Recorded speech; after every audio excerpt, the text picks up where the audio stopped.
Well, hi there, everybody. Good morning to meteorologist Travis Klineski here on this Tuesday morning. Shortly after 7 o'clock, we have a few clouds, mainly higher level clouds passing through, even a few jet contrails this morning, but most of us have mostly sunny skies to start things off. A warm front has been lifting north through the area this morning, and so our winds have taken a south and southwesterly turn.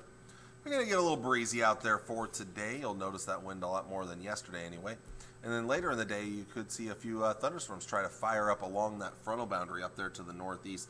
Chances closer to the Tri-Cities are pretty low here, so we'll have a chance later this afternoon into the evening hours, mainly east of Highway 281. Some severe weather not out of the question. Later in the night, then things will go quiet, mostly clear skies. Just a little bit of a breeze out there overnight. A few extra clouds out west by tomorrow morning.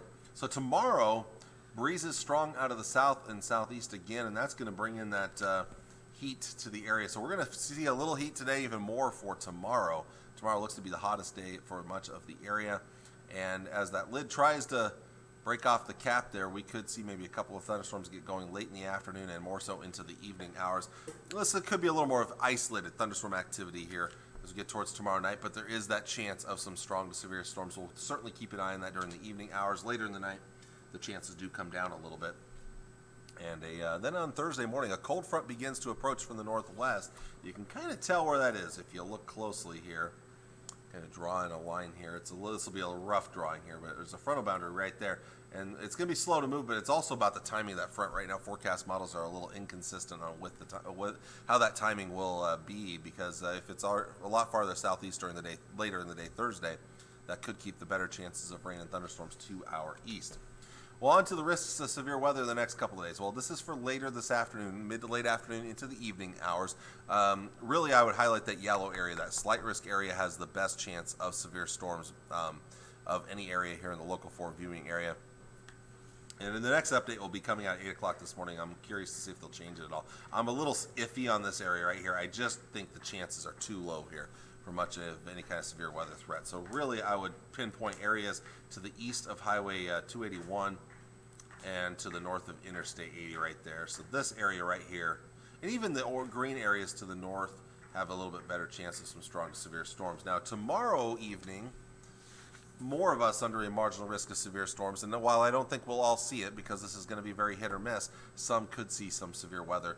The next couple of days, large hail, damaging wind gusts, your biggest threats. And then for Thursday, as that cold front comes through, and this is late in the day, Thursday into Thursday night, maybe a little better chance of some severe weather. Now, there still are a lot of question marks as to the exact timing of where the better chances will be, and that's because of the timing of the cold front, how that comes through here. So for now, the Storm Prediction Center has included a large part of central and eastern Nebraska under a slight risk of severe weather, with a marginal risk on the outer edges of that.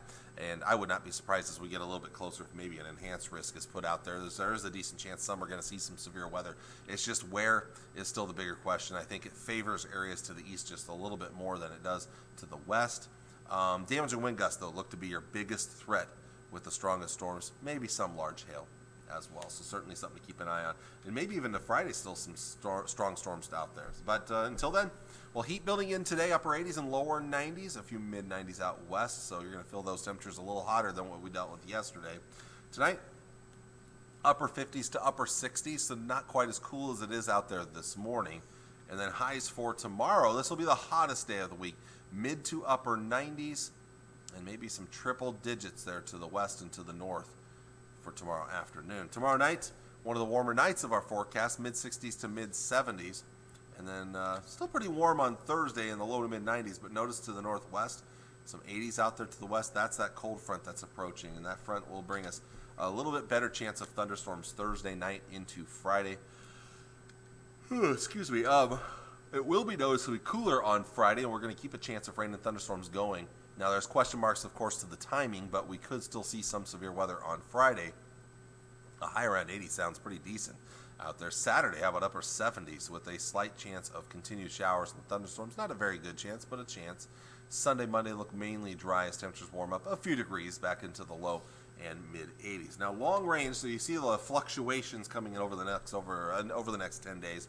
You have the bigger heat coming in for the next 3 days. Not as bad as last week, but still above average, and then the drop below average for the end of this week and the upcoming weekend. It does look like around the middle of the next week we may potentially start to warm it up a little bit, although I am thinking that will not be a very long-lived warm-up as of right now. That takes us to right around the transition from June to May or June to July. But long-range models, even beyond that, we have more cool than warmth ahead of us, I think, through the 4th of July here. So we could see another cool spell come in maybe sometime in early July. So with that, there you go. There is your forecast for today. I want to thank you all for watching on this Tuesday morning. I'll see y'all again on Wednesday. Take care. Thank you for watching, and God bless. Bye.